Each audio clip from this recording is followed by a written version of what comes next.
9월 26일 금요일 금요 기도회에 참여하신 여러분을 축복합니다. 오늘 본문의 말씀은 로마서 13장 11절로 14절의 말씀 가운데 그리스도로 옷 입고라는 제목으로 하나님의 말씀을 선포하고자 합니다. 오늘 본문의 말씀으로 로마서 13장 11절로 14절 말씀 제가 받도록 봉독하겠습니다. 로마서 13장 11절로 14절입니다. 또한 너희가 이 시기를 알거니와 자다가 깰 때가 벌써 되었으니 이는 이제 우리의 구원이 처음 믿을 때보다 가까웠음이라. 밤이 깊고 낮이 가까웠으니 그러므로 우리가 어둠의 일을 벗고 빛의 갑옷을 입자. 낮에와 같이 단정히 행하고 방탕하거나 술 취하지 말며 음란하거나 호색하지 말며 다투거나 시기하지 말고 오직 주 예수 그리스도로 옷 입고 정욕을 위하여 육신의 일을 도모하지 말라. 아멘. 로마서는 성경 전체에서 복음의 논리와 구속사의 핵심을 가장 체계적으로 드러낸 편지일 것입니다. 구약에서 약속된 의롭다 하심과 아브라함의 믿음 그리고 다윗의 언약, 이것은 로마서에서 그리스도 안에 완성된 복음으로 연결되고 있습니다. 갈라디아서와 유사하지만 로마서는 보다 논리적이고 조직적인 교리 체계로 구성되어 있죠. 창세기의 아브라함 언약, 출애굽기의 율법, 시편의 다윗 언약, 이사야의 구속 예언이 예수 그리스도를 통해 성취된 하나님의 구속사로 드러나고 있습니다. 바울은 로마서를 통해 성경 전체의 스토리를 9가지로 연결하고 있는데요. 죄, 그리고 율법, 그리고 은혜, 그리고 그리스도, 그리고 믿음, 그리고 구원, 그리고 성령, 그리고 소망, 그리고 마지막으로 영광으로 요약해서 서술하고 있죠. 마틴 루터와 칼빈은 로마서를 통해서 율법의 행위가 아닌 믿음으로 구원받는다는 복음의 본질을 선포했습니다. 특히 로마서 3장 28절에서 사람이 의롭다 하심을 얻는 것은 율법의 행위에 있지 않고 믿음으로 되는 줄 우리가 인정하노라 라는 말씀으로 종교개혁의 깃발이 되었죠. 현대 복음주의는 로마서를 통해서 복음의 중심성, 선교적 동기, 성령의 역할, 공동체 윤리를 강조하고 있습니다. 성도, 개개인의 구원뿐 아니라 복음이 사회와 문화, 공동체를 어떻게 변화시키는가에 주목하고 있죠. 복음은 지식이 아니라 생명입니다. 그렇죠? 듣고 끝나는 것이 아니라 변화로 이어져야 한다는 거죠. 교회는 문화적, 민족적 배경을 넘어서 복음으로 하나 된 공동체입니다. 하나님의 의는 자격이 없는 자에게 주시는 선물이며 우리는 그 앞에서 겸손하고 감사하게 살아가야 할 것입니다. 성화는 우리의 노력 이전에 하나님의 은혜 안에서의 순종이며 성령의 능력으로 가능하게 되는 거죠. 세상 속에서도 복음은 수치가 아니라 능력이며 그렇기 때문에 부끄러워하지 말아야 할 것입니다. 여러분을 축복합니다. 오늘도 트리니티 미라클 교회 모든 성도들과 또 이 말씀을 듣는 모든 주의 지체들 가운데 하나님의 은혜와 복이 가득 넘치시기를 주 예수 그리스도의 이름으로 축원합니다.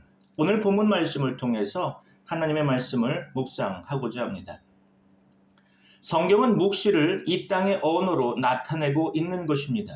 어렵죠? 다시 말해서 영이신 하나님의 말씀을 인간이 이해하기 쉬운 언어로 표현한다는 거죠. 하늘의 계시이기 때문에 성경에 기록된 용어들은 세상의 개념이나 정의를 가지고 접근할 수 없을 것입니다. 그렇죠? 그러나 성경이 인간의 언어로 기록되었다는 것 때문에 문자적으로 이해하고 해석하려고 시도하는 분들이 많죠. 그래서 하라, 하지 말라라는 말씀을 명령으로 받아서 무조건 우리의 행위로 실천이 가능하다고 생각하고 있을 것입니다. 그렇지만 문자적으로 이해가 되지 않는 오늘 본문 같은 곳에서 잔다, 밤, 낮, 빛, 어둠 등의 표현에는 영적이라는 말을 붙이게 되죠. 영적 잠에서 깨어야 하고 영적 어둠에서 벗어나야 한다는 식으로 말할 수 있을 것입니다. 이렇게 말을 할 것 같으면 성경에 영적이 아닌 것이 있을까요? 영적이란 성령을 통해서 나타내신 것이라는 의미로 볼 수 있는데요. 하늘의 것을 이 땅의 것들로 비유한 거죠.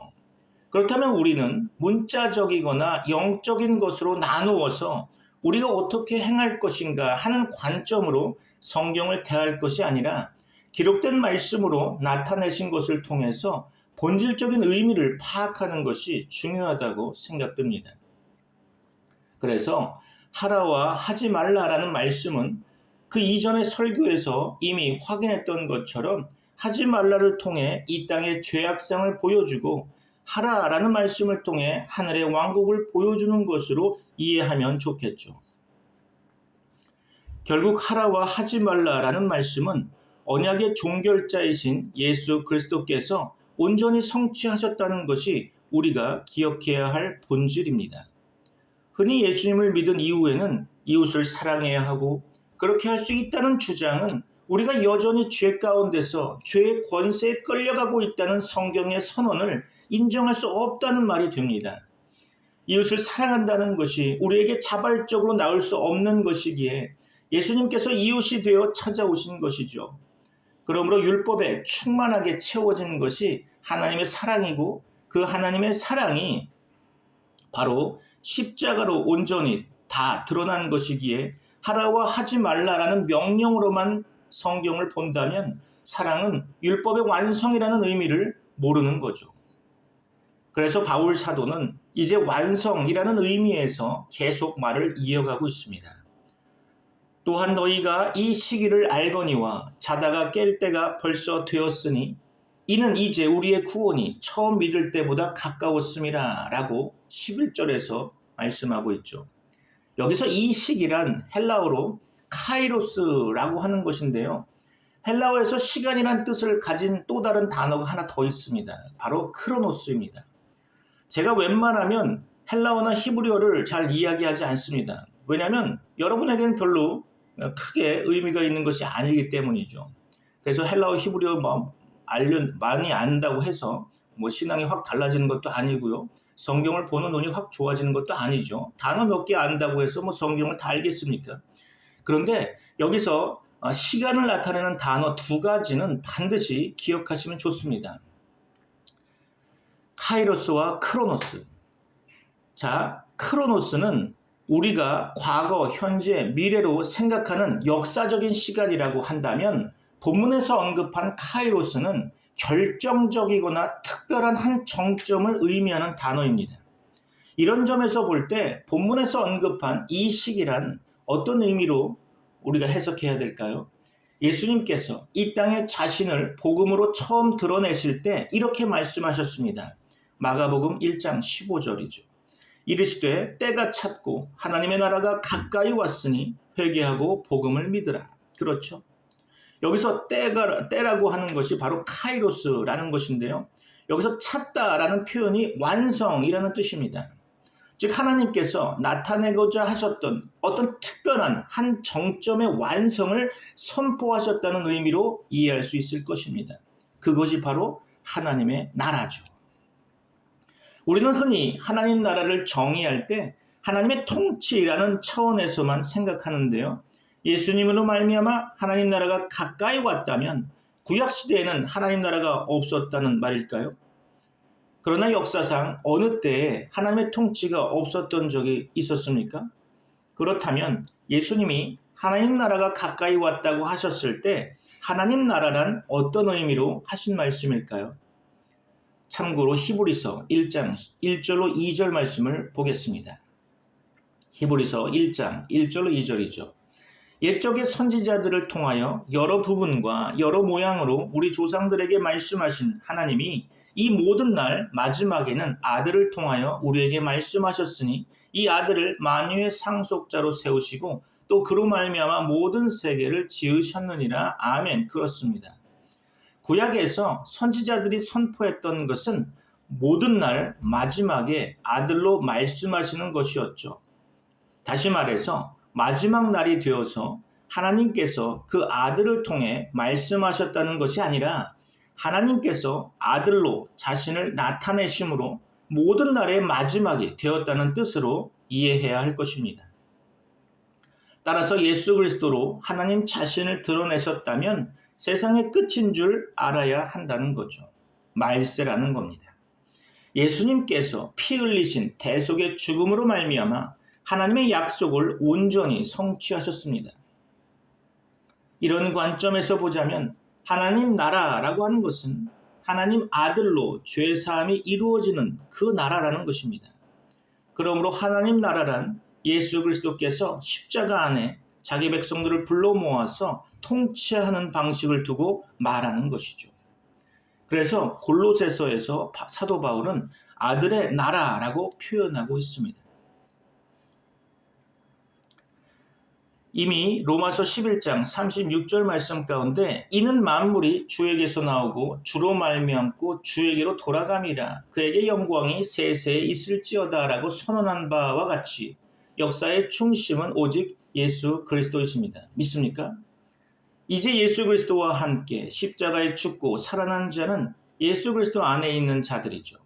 다른 말로 하면 율법의 완성 안에 있다는 것이고 모든 시간이 예수 그리스도 안에 들어와 있다는 뜻입니다.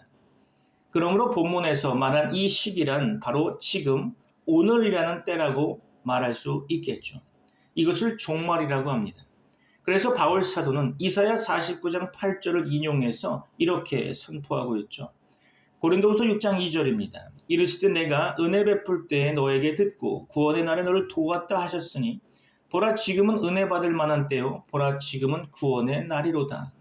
아멘. 그렇습니다. 예수님께서 대속의 죽음을 죽으신 십자가 사건과 다시 오시는 재림을 한꺼번에 보면서 말씀하고 계신 거죠. 따로 떼어서 생각하고 말하는 것이 아니라 같은 차원에서 단번에 십자가에 자신을 들이신 것과 다시 이 땅에 오실 것을 같이 묶어서 말씀하신 거죠.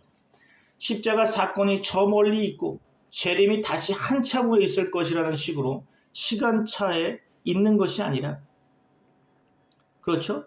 시간의 거리가 있는 것이 아닙니다. 물론 시간의 개념 속에 묶여있는 인간들에게는 시간의 거리가 한참 있는 것으로 받아들일 수밖에 없겠죠. 그러나 주님 안에는 시간의 개념이 전혀 들어있지 않다는 것을 기억하시기 바랍니다. 그렇기 때문에 성경은 시간의 개념을 가지고 말씀하는 것이 아니라 때의 개념으로 말씀하는 것입니다. 성경에서 잔다라는 표현은 단순히 영적인 잠으로 이해할 것이 아니라 죽음을 의미하는 거죠. 잠에서 깨어나는 것이 우리의 의지로 불가능하듯이 죽음에서 다시 일어나는 것이 우리의 의지로 불가능한 것이기에 깨워주어야 하고 살려주어야 한다는 측면에서 잔다 혹은 죽었다라고 표현한 것입니다. 예수 그리스도께서 이것을 이웃으로 받아주신 사랑에 의해서 율법의 완성 안에 있는 존재라면 이제 우리는 자다가 깨어있는 상태의 때가 있는 것입니다. 그것은 곧 구원의 이때를 아는 상태에 있다는 뜻이죠.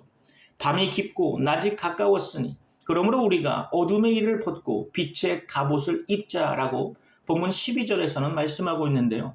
여기서 깊고라는 말을 정확하게 표현하면 전진하다, 앞으로 나아가다 라는 뜻이고요. 여기서 낮이라고 하는 말은 날이라는 의미를 갖고 있죠. 밤에서 더 나아가 날이 가까웠다는 것인데 예수님께서 하나님 나라가 가까웠다는 것을 이미 온 것으로 말씀하신 측면에서 보자면 날이 이미 이르렀다는 의미겠죠. 우리 성경에 어둠의 일이라고 했는데 어둠의 행위를 의미하고 있고요. 빛의 갑옷을 직역하면 빛의 무기라는 뜻입니다. 또한 입자라는 말은 안으로 들어가다라는 뜻인데요. 이 말은 어둠의 행위를 벗어버리고 빛의 무기 안으로 들어가 있다면 밤에서 더 나아가 구원의 날이 이미 주어진 상태라는 뜻으로 해석할 수 있습니다. 그리고 바울 사도는 이어서 한 문장으로 낮에와 같이 단정히 행하고 방탕하거나 술 취하지 말며 음란하거나 호색하지 말며 다투거나 시기하지 말고 오직 주 예수 그리스도로 옷 입고 정욕을 위하여 육신의 일을 도모하지 말라라고 선언하고 있죠. 여기서 단정히 행하고 라는 말은 은혜가 충만하다 라는 단어에서 온 표현인데요. 밤과 낮, 어둠과 빛, 벗는 것과 입는 것, 단정히 행하는 것과 방탕함, 음란과 호색, 다툼과 시기, 예수 그리스도 육체를 대조하고 있습니다. 밤과 어둠을 비유적으로 표현한 것이라면 이 6가지 대조적인 단어들도 문자적으로만 이해할 것이 아니라 비유적 의미로 보는 것이 합당하겠죠. 빛의 무기 안에 있는 상태가 아니라면 어둠의 행위인데 그것은 이미 구절에서 살펴본 바와 같이 예수 그리스도를 대적하는 모든 행위를 표현한 것입니다. 오직 주 예수 그리스도로 옷 입고 정욕을 위하여 육신의 일을 도모하지 말라라는 말씀을 직역한다면 오직 주 예수 그리스도 옷 안에 들어가 있다면 정욕을 향하여 육의 것을 계획하지 말라라고 해석할 수 있습니다. 자, 한마디로 예수 그리스도로 옷 입은 상태가 아니라면 그것은 곧 육의 상태에서 육의 것을 계획하는 일들이 된다는 뜻이죠. 육의 상태에서는 항상 자기 정욕을 향하여 모든 일들을 계획합니다. 그러면 오직 주 예수 그리스도로 옷 입고 라는 말씀이 무슨 뜻일까요? 옷을 입는다는 것은 옷 안에 들어간다는 의미인데요. 구약에서 옷을 입는 것의 의미는 새로운 모습을 나타내는 것입니다. 자, 민수기 20장에 보면 아론이 죽을 때에 대제사장의 옷을 벗겨 그 아들 엘르아살에게 입혔죠. 아론이라는 대제사장이 죽고 난 뒤에 그 아들이 아버지가 평소에 입었던 대제사장 복장을 취하여 엘르아살이 대제사장의 일을 할 수 있었던 것입니다. 대제사장의 일을 할 수 있는 자가 되었음을 옷을 입는 것으로 상징한 거죠. 누가복음 8장에 보면 예수님께서 거라사 땅에 가셔서 귀신 들린 자를 고치신 이적이 나오는데요. 그 사람은 오래 옷을 입지 아니하며 집에 거하지도 아니하고 무덤 사이에 거하는 자라라고 누가복음 8장 27절에서 묘사하고 있습니다. 예수님께서 그에게서 귀신을 쫓아내신 이후에 고침을 받은 상태를 성경은 이렇게 표현하죠. 귀신이 나간 사람이 옷을 입고 정신이 온전하여 이렇게 표현하고 있습니다. 즉 귀신의 권세가 메인 상태를 옷을 벗고 있는 상태, 고침을 받아서 귀신의 권세에서 벗어나 예수 그리스도께 장악된 상태를 옷을 입은 상태로 표현하고 있는 거죠. 예수 그리스도와 한 몸은 예수 그리스도로 옷 입은 모습입니다. 맞습니까? 이런 점에서 보자면 예수 그리스도로 옷 입는다는 것은 예수 그리스도와 한 몸 된 존재임을 표현한 상징인 거죠. 예수 그리스도와 하나 되어 같은 운명에 놓여 있다는 것이 그런 뜻으로 이야기하는 거죠. 다시 말해서 예수 그리스도께서 하신 일을 하고 예수 그리스도께서 십자가의 길을 가신 그대로 간다는 뜻입니다. 지난 시간 본문 8절과 10절 말씀 가운데 사랑은 율법의 완성이라고 말씀드렸는데요. 왜 갑자기 이런 말을 했을까요? 위에 있는 권세에 복종한다는 것은 탁월한 하늘의 권세에 복종하는 것인데 이는 이미 예수 그리스도께서 자신의 목숨을 십자가의 제물로 드리신 그 말씀의 섬김이 탁월한 하늘의 권세였으며 그 권세에 의해서 우리를 이웃으로 받아들여 사랑을 나타내신 이것이 율법을 온전히 채워 완성하신 것이다 라는 뜻이라는 거죠. 이것이 예수 그리스도의 머리로 통일되는 완성인 것입니다. 그 완성 안에 들어간다는 것은 예수 그리스도와 한 몸이기에 예수 그리스도로 옷 입는 것으로 나타내고 있는 것입니다. 바울 사도는 갈라디아서에서 이렇게 선언하고 있죠. 갈라디아서 3장 27절입니다. 누구든지 그리스도와 합하기 위하여 세례를 받은 자는 그리스도로 옷 입었느니라. 그렇죠. 예수 그리스도로 옷 입었다는 것은 예수 그리스도의 죽음 안에 함몰되었다는 의미입니다. 예수 그리스도와 한 몸 된 자들은 날마다 자기를 부인하고 십자가의 죽음으로 응답하는 것을 예수 그리스도로 옷 안에 들어간 자라고 표현한 거죠. 에베소서에서 이렇게 구체적으로 나타내고 있는데요. 에베소서 6장 13절로 17절 말씀 보겠습니다. 에베소서 6장 13절로 17절이죠. 그러므로 하나님의 전신갑주를 취하라. 이는 악한 날에 너희가 능히 대적하고 모든 일을 행한 후에 서기 위함이라. 그런즉 서서 진리로 너희 허리띠를 띠고 의의 호심경을 붙이고 평안의 복음이 준비한 것으로 신을 신고 모든 것 위에 믿음의 방패를 가지고 이로써 능히 악한 자의 모든 불화살을 소멸하고 구원의 투구와 성령의 검 곧 하나님의 말씀을 가지라. 아멘. 그렇습니다. 그러므로 예수 그리스도와 한 몸 된 교회요 성도의 무기는 세상의 그 어떤 것이 아닌 하나님의 말씀인 것입니다. 말씀을 내가 잘 활용하여 세상에서 이겨보자는 것이 아닙니다. 말씀이 이끄는 대로 끌려가는 자가 예수 그리스도로 옷 입은 자인 거죠. 이런 점에서 성도는 말씀으로 살아가는 자가 아닌 말씀에 의해 살아지는 자임을 기억하시기 바랍니다. 여러분을 주 예수 그리스도의 이름으로 축복합니다. 기도하겠습니다. 지금은 우리 주 예수 그리스도의 은혜와 하나님의 사랑과 성령님의 교통하심이 트리니티 미라클 교회 모든 권속들과 세계 교회 위에 이제부터 영원까지 함께 있을지어다. 아멘. 우리 서로 축복하리. 우리 서로 사랑하리. 기뻐하는 자와 함께 눈물 흘리는 자와 함께 사랑으로 하나 되어 주님 뜻을 이루리. 악으로 갚지 않고 선으로 이기리. 화평 따라 살아가리. 겸손으로 섬기리. 원수까지 사랑하며 주님 닮아가리. 사랑으로 하나 되어 주님 뜻을 이루리.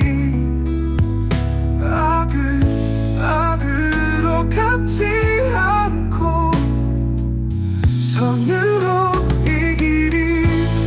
화평 따라 살아가리. 겸손으로 섬기리. 원수까지 사랑하며 주님 닮아가리. 주님 닮아가리. 주님 닮아가리. 오 주님 우리 삶에 주의 평화 임하소서. 오 주님